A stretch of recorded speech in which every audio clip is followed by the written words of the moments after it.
I can't believe Carl killed an entire con. Tora-Con. I can't use that as the title of this episode because there are people that are probably outside of the Multitap podcast would look at that and be like, what the fuck? I don't want anything taken out of context. So, yeah, because he was at Tora-Con and KZ was doing family shit, there wasn't a Multitap on Sunday. So, here I go again, on my own, going down the only road I've ever known. Being a dumbass on the internet and then recording said dumbassery. Alright, here we go. Oh, what have I done this week as far as gaming? I've been a little all over the place this week, actually. I got the 2 Pokemon freemium games. I've been doing those. I'm stuck super hard on fucking Mega fucking Form 3 ass, Frieza ass fucking Mewtwo. I don't know how many stages are beyond that. I assume he's maybe like the last one before they patched everything. He's 250 right now. Actually, I think it's the new week. I don't know if they've done anything yet. I haven't checked. So I don't know yet. I'm just trying to get through this as quickly as possible and so I can get it done. Because I know I got a lot to cover. But yeah, the freemium games, a little bit of Dynasty Warrior, not Dynasty, Samurai Warriors 4, sorry. I keep thinking Dynasty. I know that's like how it started all of that, but it's the... Maybe I'm hyped for the shit I've seen for the 3rd Pirate Warriors game. That's going to be awesome. I did you saw Skullgirl's little episode I did there. Not really episode, but yeah. But yeah, Beowulf. It's got some cool shit, but honestly, those kind of games that it tries to be like Marvel or something like that, like them very combo heavy, like aerial attack kind of thing that Skullgirls went for, it doesn't really favor grapplers all that well, which he is. He's got some cool shit with the chair. I honestly think more could have been done with that, like him doing like top rope moves, like doing like planches and shit like that. Like he could have been like easily been like not just a strength guy, but a high flyer or something like that. Like doing the like he could have had the fucking Macho Man elbow off the top rope or something like that. Off his chair, rather. Like, more could have been done with that. More setups, in my opinion. Like, kind of, I was thinking, like, Lychee from BlazBlue with her pole in the ground. Like, she can do stuff with that. It changes up her attacks a little bit. It's a cool concept, and I like a lot of his outfits. You know, they give him Wolverine and the Baz, Captain America, as you saw that thing I posted. Yeah, I don't know. More could have been done, that's all I'm saying. The other game, I spent all yesterday on this one just because I finally had some time off. My work schedule's starting to get a little more hectic. Despite that, I was able to upload a whole bunch of stuff, but it was all light shit as opposed to like straight up LPs because I didn't think I'd have a whole lot of time for that. Because of the PSN flash sale, I got the Adventure Time dungeon crawler game that because I don't know, or whatever it's called. Adventure Time because I don't know. I forget what it's called. The full name. I just remember because I don't know is in the title. But yeah, that was like $8 for like PSN. I'm like, dungeon crawler? Sure. I don't know. I've seen maybe like I can count the episodes, or not even like probably full episodes. Like I think I've seen maybe like bits and pieces of like stuff on YouTube or something like that. Never like a straight full on episode. I've seen more Steven Universe at this point than that, and I can count the episodes of Steven Universe I've seen like on one hand. So that's mostly stuff I wake up to. Like I'll just have that channel on as I fall asleep. For a while I was repping Jake the dog, but as soon as I unlocked Ice King, I've been using that's who I'm using now, mostly because he is a distance attack that doesn't require me using ammunition for a sub weapon. So yeah, that game's a lot tougher than I first gave it credit for. I've actually biffed it a couple times. And if you biff it on a dungeon that's not a boss, they kick you out, and you only get back like half your treasure, and any items or gems you used, I think, are just gone. So yeah, it's a lot harsher. But then again, it's Way Forward that are behind this one, who are the masters, I believe, in balancing like cool concepts with like tough but fair kind of difficulty, old school, but it's still kind of, you know, not being like atrocious about it. So, yeah, they do good stuff. I know they did like the newer Shantae games, which I gotta get on. I gotta get my VChan fixed. It's been a while. That's why I did the Skullgirls thing, but other than that, it's like, and that's funny too with the Beowulf stuff, because she's like, watch the face, because they're like talking over matches, and she's like, watch the face, and you hear very, very like softly, like he's like, you okay? You getting gassed? Or like Beowulf is just like checking on her. It's like, you okay? You okay? Like, fucking talks too much segment from Botchamania. Whatever that's from. That song. I can't remember off the top of my head. Anyway, not much in gaming news other than PlayStation 4 is getting a all DLC version of Ultra Street Fighter 4 on the 26th of May. It's like they did that thing for like Injustice and MK9 where it's like, all the DLC is going to be in the next gen because this was the last gen game coming on here. Yeah. But yeah, $24.99, but it's digital only, so hopefully you get some space. I don't know how much they use. I don't have a PS4 yet. So I don't know how much space that would take up, honestly. So Renoa, who are you scoping out today? The name is Gillian J. Yeah, okay. Gillian J for her Coheed and Cambria cover. She's on YouTube for the channel. I can put that up in annotations. Pretty cool. I don't remember most later of the kind of fell out a little bit with the Coheed and Cambria. They're still amazing, but I don't know that much about the later stuff anymore. Most of mine comes from like their earlier stuff.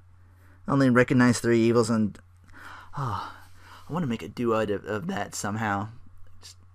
I might do that at some point. I don't know. I'm just really tempted to do something like that. And other than that, not much. Papa She noticed me today on one of her streams last Monday, because that's where I got from her. I got that Snoop Dogg San Holo remix I got from her. I'll post that below as well. That was for PM when he did his birthday stream. Happy 420, by the way. Snacking for Renoa now. Not much in this either, I'm afraid. Mostly because I've been super busy and the weather is not favorable right now, so I can't just like, I'm gonna run back in and just do that real quick. So I only got a couple of things for that.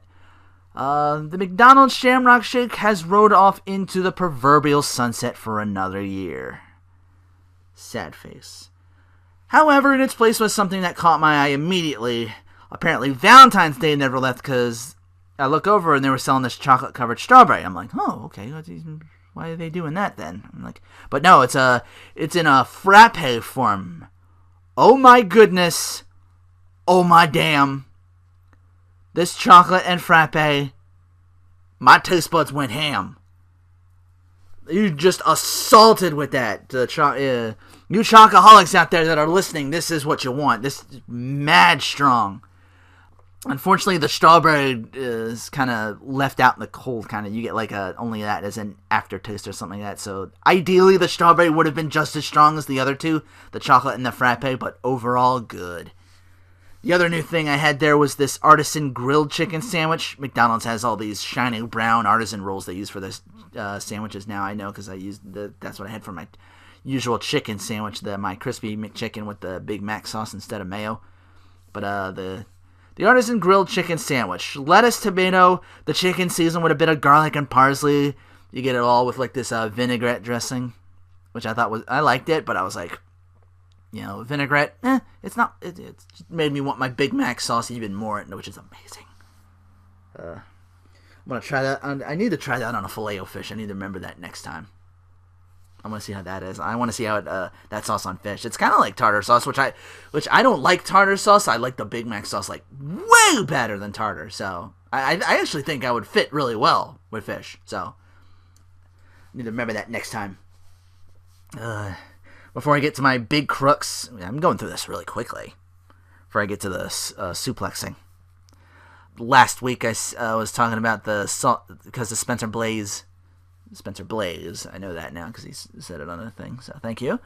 But anyway, he came up with like the segment for like the saltiest I've ever been, like salty moments or something like that, salt for no or whatever.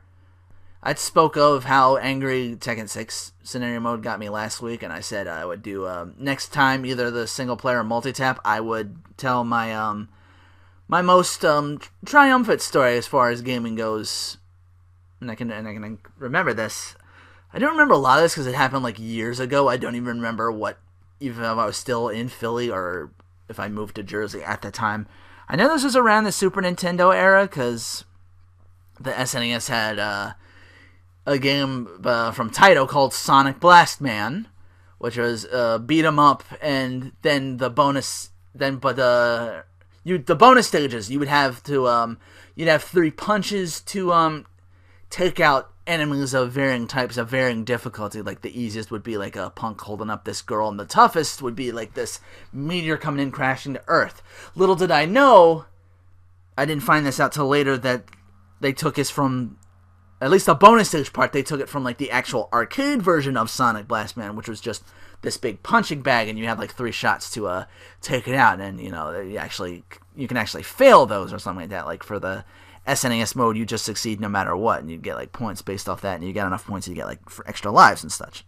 But yeah, I know it was like an arcade or like a restaurant or a little bit of both, but I just remember spending most of my time on this punching bag, even if it took me like, I think it was like 3-4 quarters to put in this sumbitch.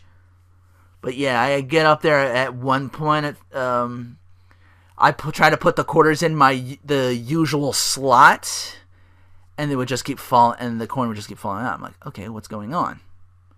I tried it like at least like one more time, 2 more time.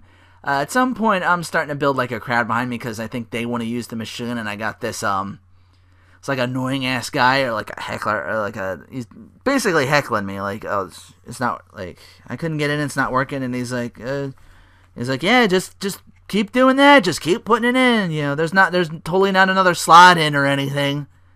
I put it in, I'm like, oh, okay. Like, well, I know I put it in the other slot, like, that'll work, it's just one person anyway, so fuck it, So that's what I did, and then finally get it in, and it was like, yay, did it, and so, like, he's just giving me a hard time, just basically like, oh. I was so frustrated with this guy because he just would not shut the fuck up behind me, just, goofing off with his friends or whatever. I don't know what state he was in. He's probably drunk or just an asshole or whatever. But yeah, I'm not a strong person. I forget what age I was again. I was just like, I had to have been like early age. I had to have been like in my teens or something, like early teens maybe, or something like that, like barely on the cusp of like that teenagerhood. This might have been like before high school or something like that. I can at least remember at least that far back. I think this was like before high school, or at least during early years of high school or something like that. But yeah, I got this guy heckling me from back there because I was building up a crowd. Like I was basically holding up the line that you use it by doing this. So I was frustrated that it wasn't going in. The guy behind me was not helping, so it was only adding to my frustration. And I was like, oh, I'm like thinking that, oh, this guy's so lucky this boxing glove is like tied to the fucking machines, because otherwise I'd make right the fuck for him. I'd get my ass kicked, but I knew if I just got one shot in on this guy, I would just right in the nuts. I didn't give a fuck. Because you're from South Philly, and you don't give a fuck. You fight dirty like that. But again, I got beat up a lot, so now when I get the chance, I like to sucker punch people. No. I at least would have sucker punched this guy, but I'm like, but anyway. But yeah, I'm pretty pissed off, and I'm like at a punching machine. I'm like, alright. I didn't think I would use it that much, so. Yeah, again, you 3 shots. So, first shot, boom! I hit it hard. I'm like, nah. I don't hit it hard as I usually do. Like, I was like, alright, I'm feeling a little frustrated. Like, okay, he's starting to get to me a little bit. I'm like, so I'd like ball it up, like it's like, all right, I'm not gonna punch him. I'm just gonna punch the fuck out of this punching bag though. So the second punch, bam, and usually if you punch it's like a straight punching bag or like a pad. It's like not a bag, it's a pad, or because I remember, okay, it was a pad or something like that. And you knock it down with your punch. And to set it for like the next punch, the pad will like slowly raise up again. And it's like, okay, punch number 2, go. That second time when I hit it, the pad wasn't coming up anymore. I'm like, oh shit, did I break this thing? And I'm like, and then I noticed the lines still kind of. I'm like, well, looking behind me, I'm like, oh, what do I do? Yeah. But I'm like, all right, I'm gonna grab this thing and I'm gonna pull it the fuck up myself, and I'm gonna go. I'm like, I want my goddamn money's worth. I put 4 quarters in this sumbitch. I'm gonna get my 3rd shot. So I'm like, with my ungloved hand, I just pull it back into place. I'm like, all right, 3rd shot, let's go. And so I'm still pissed off. Still thought I broke the machine. I'm like, fuck this guy. Boom! And I just hear this like loud buzzing noise. Like, I'm like, holy shit! Did I break the fucking machine? It was like I got like an error message or something like that. I hit it that hard. It's just like down. It just wasn't coming up. So a tech had to run out and fix the machine. And I'm like, all right. I'm like, well, I'm pissed because I thought I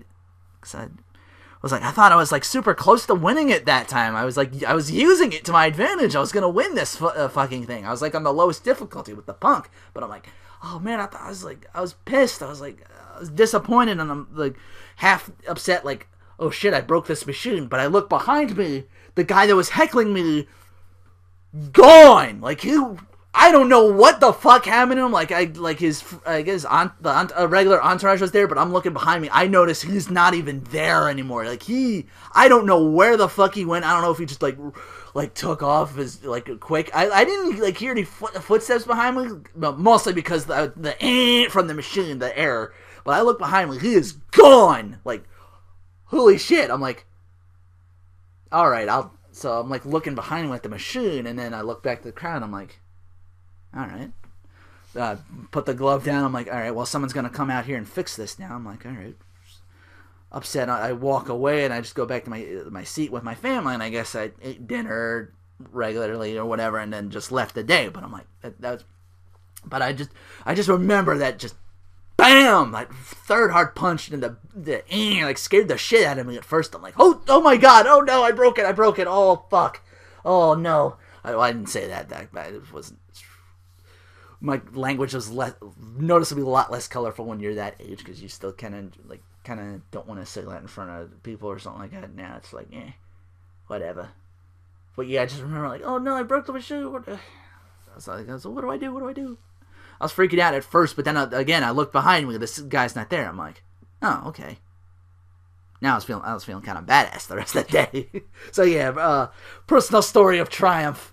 I don't remember all of the details. I just remembered the guy heckling me, and I just hit that machine hard, like douche. I should have known something was up with the second hit, because sometimes it's a little slow to raise up. This time it's fairly old, so sometimes I would have to wait for it to slow up to come up again for that second punch. Like, second punch go, and I'm like, it didn't come up, and then it'll come up. Sometimes it would come up and then say second punch go, but sometimes it was the other way around. This time it wasn't like I was waiting. It was like second punch go, and it was still laying there, and I'm like, all right, I'm waiting. And again, I get second punch go. I'm like, all right, I'm gonna have to pull this some bitch up myself. So I should have known then, but yeah, I was just pissed, and I was like, I'm fucking getting my money's worth now. Bam. So yeah. Careful who you talk shit to, because you never know, you might be listening who might actually use that to fuck up this machine for a little while. They fixed it. They got it back up and working again, because I did notice the familiar line was up, but the guy he was not there. I don't know what happened to him. Like, he did not come back. I didn't see or hear from him again. Like, he was, I don't know what happened. Oh wow. I just never legitimately just scared shitless somebody in my life before. I don't know what happened to him. But he was not there anymore. Wow. So yeah, I'm sorry to keep harping on that, but it's just, man, I was just like, oh, I felt like such a badass that day. I was like cool. I finally, for once, I scared a bully off. Usually, my earlier years, at South Philly, I would get beat up all the time. This was so after years of that, and finally getting not punch him out, but at least don't fuck with me, okay? Because You saw what I did to that machine. Or, no, he didn't because he wasn't fucking there. Or maybe he did see it and was like, oh shit. Like, not even like I was looking at that for like I was like, I broke the machine, and that must have been like I was freaking out, but looking at the machine like, oh shit, I broke the machine. What do I do? Like, that wasn't even like a minute. That must have been like 30, 45 seconds, but I'm looking behind me. He's not there anymore. Like, he's fucking gone. So he had like, in 45 seconds, like that whole mall, he just disappears. I'm like, wow. So, alright, sorry to dwell on that. It's just, oh man. Okay. Let me calm down. Let me get through Raw and SmackDown, just the crux of my thing. Raw kicks off with John Cena. Michael Cole is also back, by the way, so not after a great start in a sense. We're in London, by the way, so they're a very vocal John Cena sucks kind of crowd. They've all been that recently. I've been hearing, like, sometimes you hear it faintly, like, John Cena sucks. John Cena sucks. Like, London, John Cena sucks. John Cena sucks. Yeah. Vocal as hell. Sorry, I just made myself hype again. Something like, oh, what a lovely dress, Mrs. Brady. Alright. Yeah, Cena's like, London, you guys deserve WrestleMania, but Rusev's not coming for the title until Extreme Rules. Axel-Mania! I need to stop doing hype shit. I keep losing my voice like that. Alright, sorry. Cena's like, so who wants my U.S. title now, since Rusev's gonna wait till Extreme Rules, whether I'm champ or not? Yeah. England's own Bad News Barrett, huge pop for this guy. He's like, you're right, why wait till Extreme Rules to beat Daniel Bryan for the Intercontinental title? I can face you tonight in the greatest country in the world and get my fucking U.S. title, and get the U.S. title, maybe rename it the European title. That would be awesome. Bring back the European title. Oh, man. Like, I think somebody said that on Twitter. I was like pumped. I was like, dude, really? Could they do that? Speaking of Twitter, I forgot to mention this like a few weeks back, because I found this like on my email. Someone was like, here's what happened this week on Twitter, and it was like Little Karibo said something. But on my timeline, like a couple of days ago, I think it was like a couple weeks ago, because I keep forgetting to mention it, but it was after AJ left the company and Alex Riley was like, I have, 4/7/15 or 4/9/15? I just remember. But it was the date she left. Like, I have that date tattooed on I have 4/7/15 tattooed on the back of my neck, or 4/9/15 tattooed on the back of my neck. It didn't show anything. The response to that was Little Karibo. Like, you see it hit, like, the back of his neck, like, the back of his head and his neck or something like that. Like, it's like, that's funny, because in a response to Alex Riley, he's like, it's funny, because I've got your entire career tattooed on the back of my neck, and as you can see, there's fuck all on it! The Makrama! So I'm like, little kudos to Little Karibo. But yeah, I just remember, awesome. You're fucking awesome. But yeah, anyway, so is this match, because Barrett's like, you're gonna assimilate shit soon. And it's like, I fuck it. I've got Cactus Jack's elbow from the apron onto the outside. Like, fuck it. Cena wins, of course, because I guess this new setup's that springing backward stunner off the ropes, which he'll follow it up into the AA and win the match, which is what he did here. Divas Battle Royal to determine who the number one contender for the Divas title is, even though Naomi beat the Divas champion twice, so they at least there's something to come with. Like I said last week, the ladies were all over Kane, and Kane was just like, to get rid of them, the contenders match. He's just like, fine, you fucking bitches leave. Summer Rae, stop rubbing on me, goddammit. You ain't getting this. You ain't getting the devil's favorite D. No. I'm not even sure he can call himself that anymore. I'll explain that as we go through. Because, man. Alright, anyway. Divas Battle Royal. Rosa fucking Mendez somehow eliminates Natalya and Summer Rae in this match. I'm like, seriously? Wow. Rosa fucking Mendez. But it goes down to the diva that actually did beat the Divas champ twice, Naomi, and the eventual winner, Paige. Just look here against again. And after the match, like, I think it's like a commercial break, they come back and she's in the ring with Byron Saxton. He's saying, like, your usual, like, you're number one contender now. How does it feel? Blah, blah, blah. That sort of thing. She's like, I won the Divas title my first night in this company. Stoked to have my first win at Mania, but somehow winning this battle royal in my home country is just magnanimous. It's just the best feeling of all. And Byron's like, what are your thoughts for your match for Nikki Bella? And before she even gets maybe like 3 words out, Naomi's just immediately on her. Like, boom! She just jumps the shit out of her and just boots her down. So, I don't know. Does she change? She's got to change her theme music now, too? Does she get back with Cameron now? Do they both use Girl Bye? I think she's the only one that did that, so I don't know. But, leave the memories alone, somebody call my mama theme. This is not a good sign for that, so.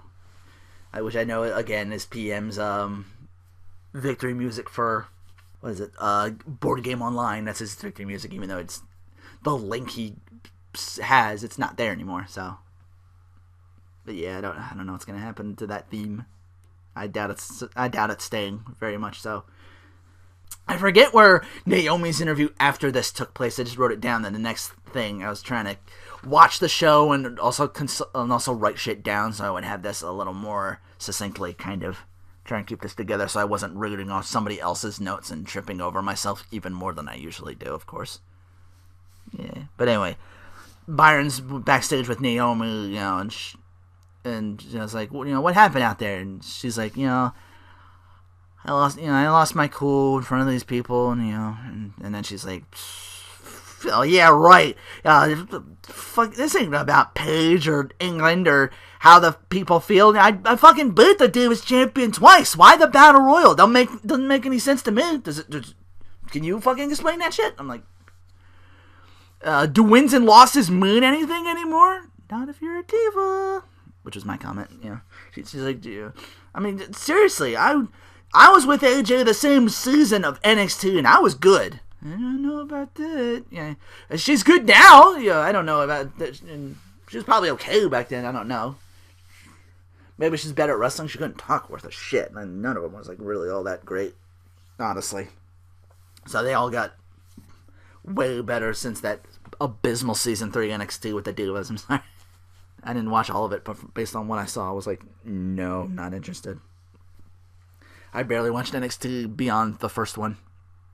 But yeah, she's like, AJ's retired now, and she's now a legend, and diva after diva has had opportunities that I'm just sitting here and waiting to get. I'm done with that. I'm taking my opportunities from now on. So, heel moment, but she was justified, and it's a great way to get over somebody as a new heel. She has like something like that. Like, I'm justified about it. It's like very much like how 2000 Big Show, like The Rock's, like that Royal Rumble where they both the double elimination, except not really because The Rock's touched first. Even though I'm pretty sure The Rock was supposed to win the Rumble, and that just sort of happened. I don't, I think that's what it is. I'm not 100% sure. So. Mucha Lucha Dragons. Oh, and the Ascension are there too. Yeah, they're jobber entrants. They are the Ascension, and they will job. Apparently. Wow. Your stock has plummeted. Go back to NXT, do something else. Forget about it. Booker T in the ring to interview Roman Reigns. Roman tries to put himself over in his match, his loss at WrestleMania. He's like, I'm mentally strong. At Mania, I changed Lesnar. I made him look different. Yeah, he did. He stuck out during that match. They both took each other's best and still kept coming. So, yeah. I had that match won till Rollins cashed in and ruined my moment, but I've beaten him before, so I've no doubt I'll become champion sooner or later. A thought that does not sit well with the London crowd at all. Then Booker T brings up the fact that due to Big Show's interference last week, Reigns lost that triple threat and a chance to actually get another shot at the title, which the London is like, thank you, Big Show. The clap, clap, clap. Yeah. Thanking the Big Show, London, really?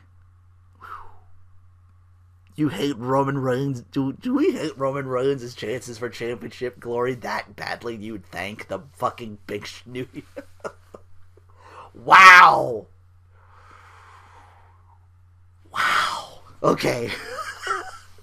Oh, wow. That's all I can say, really. I guess that's the hierarchy, like, at least, you know, the shit hierarchy, like, shows up here and Reigns must be at the fucking the seventh circle of hell at this point. That's how low people's like for him is now. Yeah. And Reigns is like, he's done great things, but lately he's just been a giant bitch.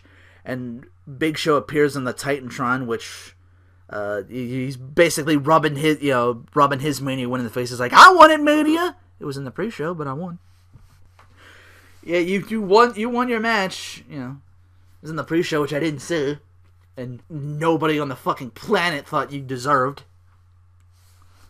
And again, it's just because he does that folded arms pose with the statue that just looks good. It's like, oh, somebody thought that looked cool and was like, all right, we'll let him win it. So, fuck it.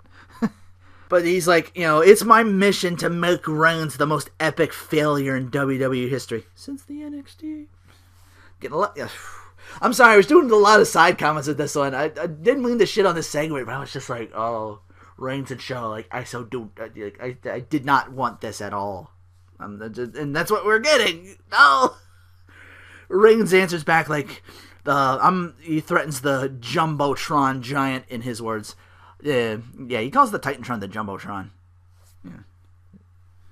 Wasn't that WCW the Jumbotron? Or the Jumbotron, or is the Jumbotron that one Simpsons thing where Sideshow Bob threatens if television isn't abolished from Springfield, he's gonna set off this nuke, or whatever it was. This atom bomb he had.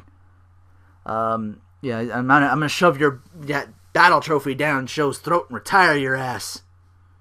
Which would probably excite people, because, again, a lot of the chants were also, please retire to the Big Show. The segment seems over, like Reigns is walking to the back, and then, surprise, Show jumps him and chokeslams him atop that British taxi cab prop on the side that they always like to do when they're in London, England. Like, they have, like, the red telephone booth and the booth. Actual Cannibal Shia LaBeouf. But yeah, the telephone booth on the one side, that little black English taxi cab or whatever it is on the other side, with like I'm not sure if it's even a taxi cab because it's not. I don't want to say. I don't know. I'm not gonna. Tripping over my words even more, and my voice is cracking because I went too high earlier. I made myself too hype again. God damn. Trying to calm down a little bit. But yeah, Show jumps him, chokes him on top of the British taxi as we go to commercial. And we get like post-match, like Show fucks him up bad. Like into the car, into the side. And he kept getting up from his booting, and Show's like, fucking bitch, stay down, fucker. But chokeslam, it escalates. He doesn't just straight up chokeslam him, like it fucking escalates to that. Like, which again, they show that on SmackDown, which I'll get to. Orton and Seth Rollins each have matches, and if they win their matches, they get to decide like stipulations for their championship match at Extreme Rules. So it starts off with Orton versus Cesaro, who he beats Stu to DQ after Tyson Kidd jumps him too and gets involved. So Kane comes out. He's like, since he's in charge because the Authority's still on vacation. I think they're back this coming Monday. But so I remember a commercial for that. They're coming back. So Kane's like, restart the match. It's a handicap match now, 2-on-1. And Cole immediately is like, how can Orton beat the tag champs 2-on-1? Lest anybody on the planet fucking forget, or at least we wish we could forget, rather, the Raw where it's Cena and Orton beat practically the entire fucking WWE roster. Orton wins this too, of course. So he gets a stipulation to decide. So immediately backstage, they panned it backstage like they're watching it on the TV, and Rollins is sore that Orton won the match. And Kane's like, you get a stip too if you win. And it's like, oh yeah. He's supposed to be facing Dolph Ziggler tonight, but I want to fight. I'm fighting somebody else. And he's making sure he gets a stip. He's being a chicken shit heel. Kind of like mirroring Orton when he was with the Authority, and he was a chicken shit heel. So it's the parallel. So I'm Orton, which is, again, it makes things a little interesting because it's that parallel or whatever. Like Orton, like Rollins. Now that I'm the man, I get to be the chicken shit heel. That's not what he says, but that's what they're doing. And I like it. It's genius. I hope they actually bring attention to this. Orton's like, I used to be like that.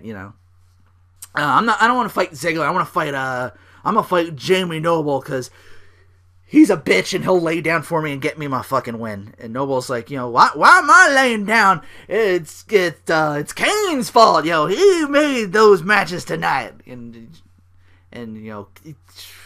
throwing Kane under the fucking bus. And Kane comes back with like, you're lucky I'm not, I don't have a car battery in one hand and jumper cables in the other. He literally threatened to Shane McMahon Jamie Noble, which for those of you that don't know, at one point during, it was because Kane, Tombstone Pile drove Linda McMahon on her head on the outside, like on the steel, like she was out for a while. So Shane McMahon, her son, wanted big-time revenge. So at one point during this feud, Kane gets it's a tied up and incapacitated Shane McMahon. Like he's tied up like around the ring post, and the bottoms of his feet, like his legs and feet, are like positioned behind like the steel steps. Like he's like trapped up and like on that turnbuckle on the outside. So, and at some point while he's sitting there incapacitated, he takes a pair of jumper cables, like ties one into Shane McMahon's testicles and the other to the cable, and he electrocutes Shane McMahon by his testicles. I'm not making this shit up. Like, if you can find it on YouTube, look at shit up. Oh, it's tremendous. Laughing myself thinking about it. At the time, I was like, at the time you're like a little like more believable, not as jaded. You're like, holy shit, they're actually doing. I was like, oh my god, what the fuck? Can they actually do this? But I'm like, it's fun to look back on the craziest shit you see. Wow, he's fucking turning him into a eunuch at this point. Like, Jesus Christ. And he threatens to do this to Noble. Like, Noble immediately, like, I think he remembers, like, but he immediately backs the fuck up. Rollins is like, you got a point there. And so now he wants Kane to lay down for him, and Kane's just fucking leaves in a huff, as Rollins is like, he doesn't have a say in the matter. So, welcome back Dean Ambrose in a match with Adam Rose wearing Virgil's pants. Don't be a lemon, be a nogger? Ambrose wins. Kane backstage again after that match. He's on a cell phone. He's like, have Triple H call me back as soon as possible or something like that. Show walks in saying, I've been on both sides. You and me are guys that know who the winning team is, and that's the Authority. Triple H and Stephanie saying what's best for business. That's not a tagline. They live by that code. Letting Rollins not win tonight to get his stip, that puts us at a disadvantage. We don't always get to do what we want to do. We do what we need to do. And Kane fires back. He's like, I'm fighting Rollins tonight, and I will do what's best for business. So it seems like he's going to go through with it. Like, Show talked him into it.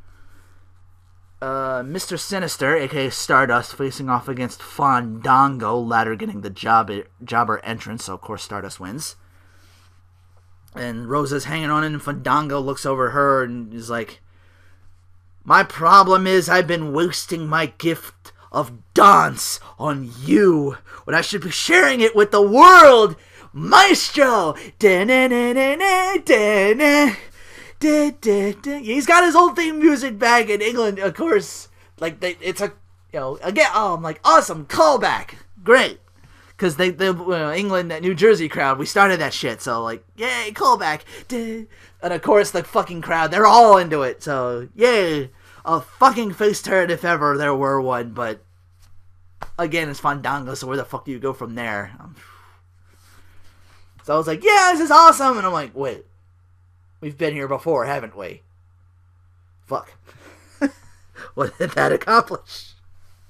Except for being kind of fun for maybe, like, the first minute or so. But yeah, speaking of face turns, possibly, Daniel Bryan comes to Kane in his locker room, and he's like, you're actually going to do this tonight, aren't you? And like, Kane was like, I don't have time for you right now. I don't have time for this right now. Please leave. And Bryan's like, please?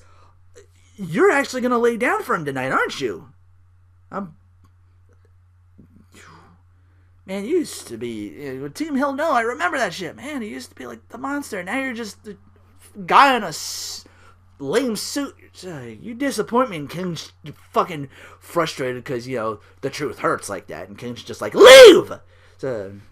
And Bryan closes by saying, you have any pride left? You'll be a man and not a stooge out there tonight. So it ends up Rollins versus Kane. Kane looks ready to fight, like he takes off the shirt and everything, like he's ready to just boot the shit out of him. And he does for a while, like, tell him, like, lay down, like Rollins is in Kane's face, he pushes off the Stooges. Ron gets in Kane's face again, gives him that, like, uppercut that he does, or that side punch he does, chokeslam. Rollins is pretty much done, but, Kane, like, Rollins is dead, like, he chokeslams the shit out of him, but then Kane looks over, he's just like, so he lays down, drapes the fallen, near comatose Rollins over him for the 1, 2, 3. And then he just leaves in a huff. So both guys get stipulations. Miz versus Mizdow on Free TV. Again, this time Mizdow gets the win after a roll-up after he's distracted by Mizdow's new arm candy, Summer Rae. She gets around. She's like, rub it on Kane. Now she's like, just because...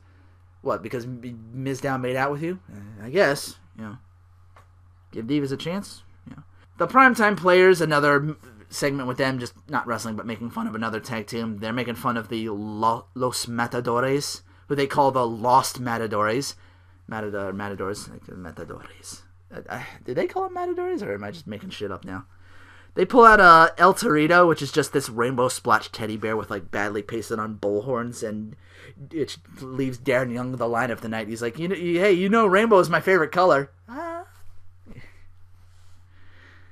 Little slip the jab there. Okay, like that. Ryback goes over Luke Harper in a very quick DQ match, unfortunately. 2 DQ finishes in one night, except this one sadly does not have a do-over. But it leaves time for Harper to grab the top of announce.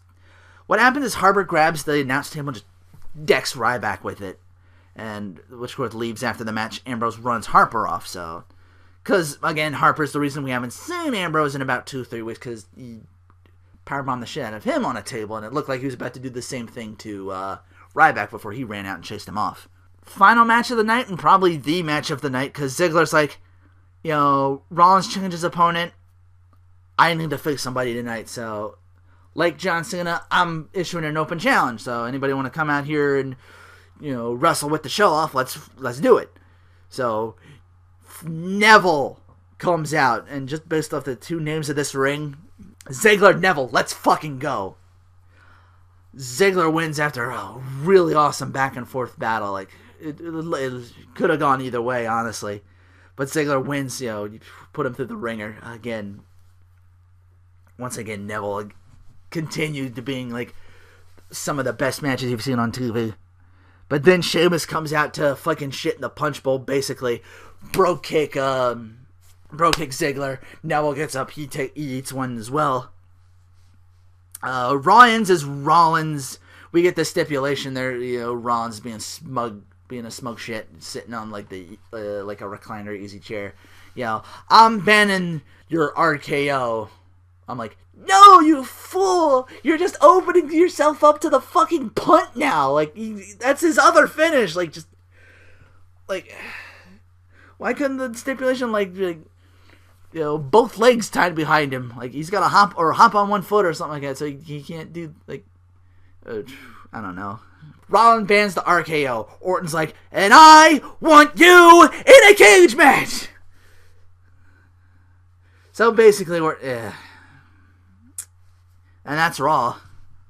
So yeah, you're just asking for it now. So that's probably what we're gonna see. So I feel like that's what we're gonna see. I know we are. Like, come on. Like, you've forgotten his other finish. He's gonna put you out, man. He's or at least try. I don't know. Like, he went the cage match, so the Authority can't get in, even though the cage doesn't have. It's not Hell in the Cell. A cage match doesn't have a fucking ceiling. They can get in, and it's also a way for chicken shit Rollins to win that match because he's just gonna climb out anyway, or take the door, like take the easy way out, which is what are you gonna do? So Rollins is an idiot, but so is Orton. So it's just anyway. SmackDown. Cena starting off again. Not our usual Daniel Bryan segment starting off on SmackDown, which we've had for like the couple of weeks now. Apparently, I forget. I think I skipped a segment where Rusev jumped somebody from behind or jumped Cena from behind after the U.S. match. I think it was at the U.S. title match. Rusev, after that match, jumps him and explains that we're going to have a Russian chain match, which I'm like, what the fuck's that? So Cena explains that it's just a Texas bull rope match with a fancy new name. Only instead of a bull rope, it's a chain, which seems even more dangerous. I don't know. But yeah, he says, he explains Texas bull rope match rules. Both guys are tethered to each other at the wrist, and to win, we got to tap our hands on all four corners of the ring in quick succession. Cesaro and Tyson Kidd come out to say, we're not out here to accept your challenge. We just came here to say that London does not deserve a WrestleMania. There were some very loud chants that night.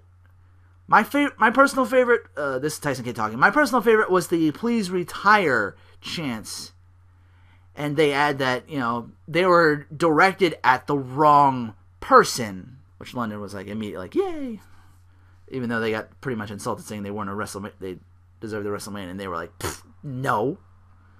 So Daniel Bryan comes out, and basically this turns into a Champions on Champions tag match.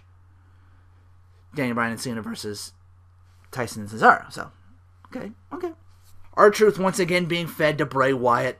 A bit of a full interview with Reigns talking about the Big Show saying, keep up with the cardio because you can boot me down, but I'll get up and knock you down that much harder. Which he did. Like, there was he took the choke slam and he refused doctors as he was getting up. Like, people are coming out with like stretcher, and Reigns was like, nah, fuck that. I'm getting out of him. I'm going to leave on my own power. Was this Miz TV or? No, I'm sorry. That was last week. This was a match. Sorry. Miz in the ring saying, I fucking made Ambrose. I made that glorified extra Summer Rae, and I made all of you out here. Bad News Barrett comes out. Another face reaction because, hometown boy. We're not in, Barrett's like, we're not in your wretched Hollywood tonight. We're in England, and these people didn't come to see some wannabe movie star. They came to see the slayer of the Yes Movement and Extreme Rules, and your hometown hero, and your opponent tonight. Which Miz is like, I'm gonna pose, slowly take off my glasses and jaw with the crowd. He turns around, bullhammer, 1, 2, 3. So he didn't win the U.S. title, but he got a victory that night. So I'm like, yay, awesome.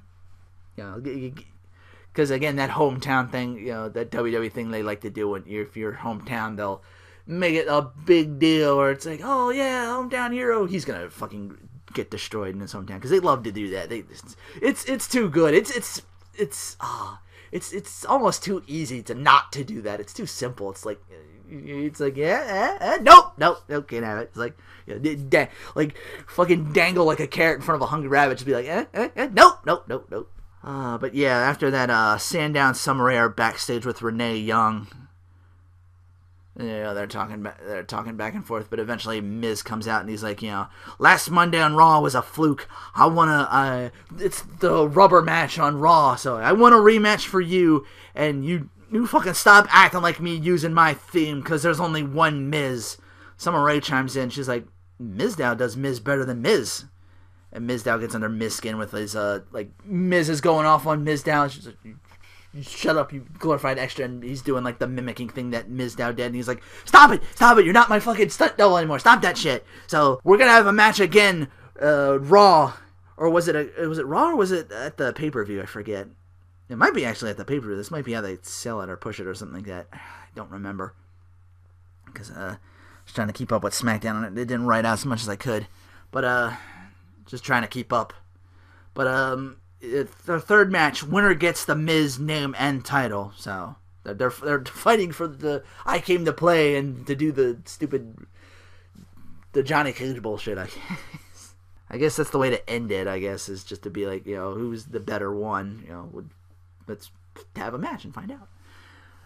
Again, match of the night because it's Neville once again. Apparently backstage, or the story broke for this. Apparently Neville actually stepped up and he's challenged Sheamus to this match.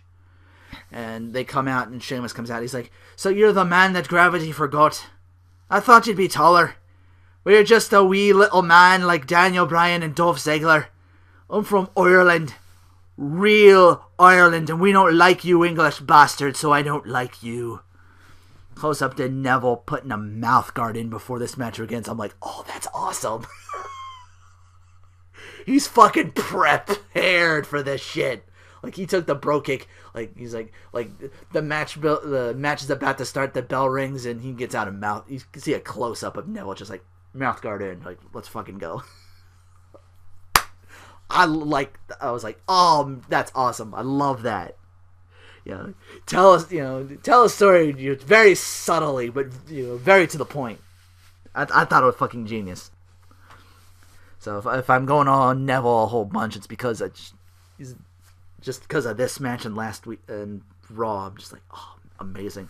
This match is amazing as well because we get Neville near 3 count off a top rope maneuver, gets up, goes for that red arrow. Sheamus knocks him off. Almost gets another victory with a roll-up counter to, it was either, I think he was going for, the white noise or the Celtic cross or whatever, if he's still doing that. So Neville's putting Sheamus to task. He almost went, so Sheamus is like, all right, this guy's going to beat me. I need to fucking whip him into the announce table and so Sheamus gets DQ'd. Neville wins based on that. He just starts, I'm just going to beat the shit out of Neville. Yeah. And during that, Ziggler runs in and attacks Sheamus, sending him off. He's like, I know you don't like the English. We don't like you very much either.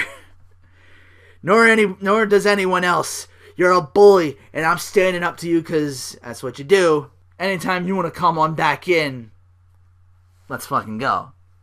And Sheamus is like, oh, little man speaking big words, kiss me arse. And I mean that literally, because you and me are going to compete in a kiss me arse match at Extreme Rules. So, between the kiss me arse match and Ireland and the Russian Challenge match is going to be a worldwide event pay-per-view kind of thing. Going for the UN kind of thing. I kind of want to see that. Imagine that prop, the fucking UN and a bunch of seats.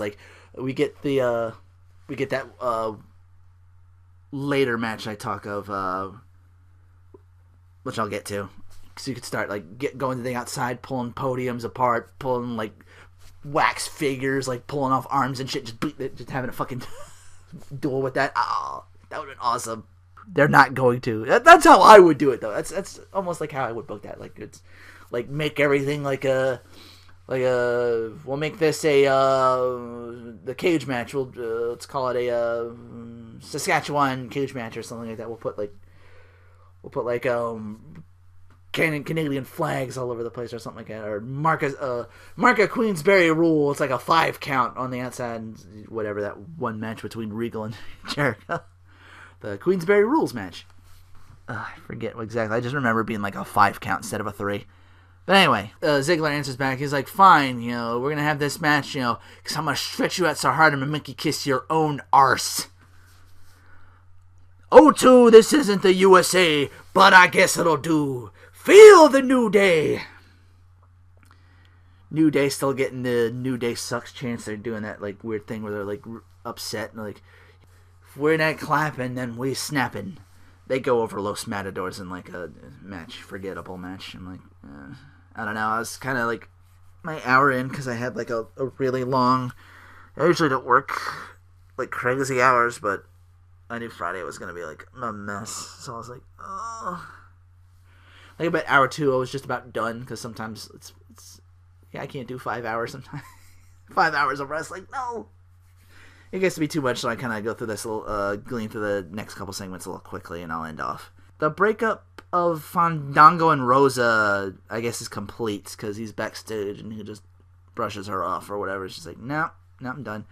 And she's all pouty, and the Rosebuds runs out with Adam Rose, and Adam's like, you've hit bottom, but chin up, and you'll be back on top again with the right person. I know Fandango and Adam Rose was like a couple of things they had matches, but at least it'll make sense when they do that again, because Fandango is like totally face, I would think. At least England thinks so. Just because he's got like not the shitty mariachi theme music again, which I guess he did just because of Rosa. Show tells the tale of how he utterly battered Roman Reigns, and he would always find a way to get back up. He's like, I asked the Authority for a favor, and I'm getting it, so it's going to be me and Reigns and an last man standing match for Extreme Rules, and that's the match I was thinking, like, because it's last man standing, they could fight on they could fight on the outside, they could get like them props, and they could just start beating the shit out of each other with that. So we're getting Reigns and Show, but they don't have to be fancy or be like they don't have to it doesn't have to they don't have to pretend it's a wrestling match. They can just beat the fuck out of each other, which is probably how I would do a Reigns Show match to put Reigns over, because dude needs to fucking kill.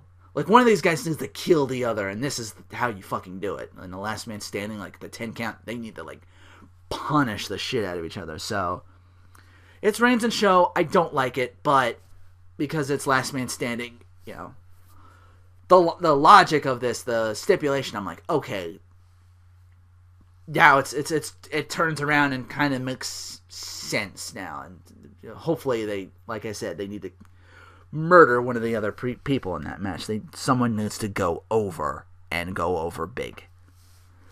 And this is the way to do it. So anyway. Cameron goes over Natalya and Alicia Fox in a triple threat because she jumped them as the referee. Fandango, of course, beats Adam Rose. See, it makes sense now. Daniel Bryan taps out Tyson Kidd in the main event, and that is the end. Wow, that was quick. Although, of course, my rambling, it probably was a little longer. But, again, as always, I thank you for sitting through with me, even if you're just, like, kind of listening to it in the background. Just kind of what you do for some of these. I get it, You can just sit here and look at, at least I'll give you a reason to do that, because unless you've been looking at fucking Carl for the past, I don't know however long this is going for.